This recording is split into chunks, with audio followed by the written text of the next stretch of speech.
Z otvoritvenim dvobojem Svešnikov in Beljavskega se je danes začelo tridnevno šahovsko dogajanje v Mariboru. Domačemu železničarskemu šahovskemu klubu je uspelo v Maribor pripeljati nekatera velika imena v svetu šaha, kar ima lahko velik vpliv na šahovsko dogajanje v Mariboru v prihodnjih letih. Danes je otvoritev mogoče najbolj atraktivnega dogodka za šahiste, saj bo eden najboljših slovenskih šahistov, velemojster Beljavski, on je že desetletja slovenski državljan, izval svetovnega veteranskega šahovskega prvaka. Dvoboj bo trajal danes in potem jutri. V 3 dneh se bodo ob šahovskih ploščah zvrstili številni igralci različnih starostnih skupin. Te dogodke organiziramo tako železničarski šahovski klub skupaj z Evropsko šahovsko akademijo, ki jo vodita mariborska velemojstra Morin Mihalčišin. Popoldne je danes predviden zaključen tako imenovane Štajerske kadetske lige. To je mladinsko šahovsko tekmovanje, ki ga naš klub organizira skozi vse leto, letos je pa zadnji turnir in na njem sodelujejo najboljši šahisti šahovskih krožkov osnovnih šol iz cele severovzhodne Slovenije. In danes je zadnji turnir in bojo proglašeni zmagovalci letošnjega leta. Ob bolj uradnih tekmovanjih se bodo zvrstili številni zanimivi dvoboji, eden izmed njih bo realizacija sprejetega izziva, ki so ga postavili mladi slovenski šahisti.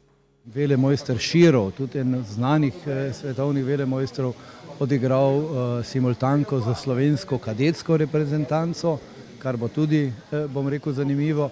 Mesto Maribor je v igri za gostitelja Evropskega prvenstva v šahu in Evropskega prvenstva v skupinskem šahu.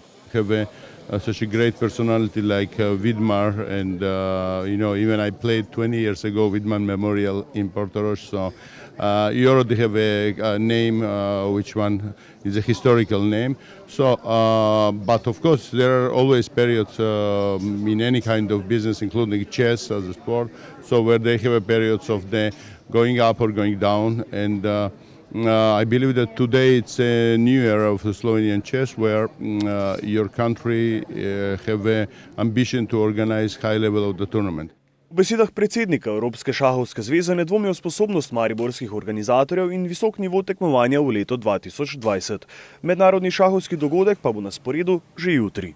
Lani so v Šanghaju objavili mednarodni razpis, da iščejo šahovskega trenerja.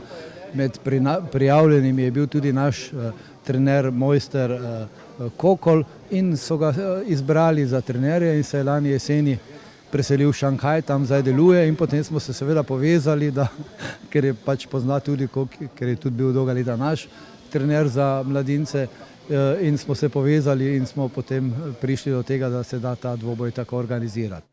Mariborski šahovski vikend se zaključuje v nedeljo z memorialom Maksa Dularja, ki bo potekal v spominu na pomembnega člana ŽŠK Maribor.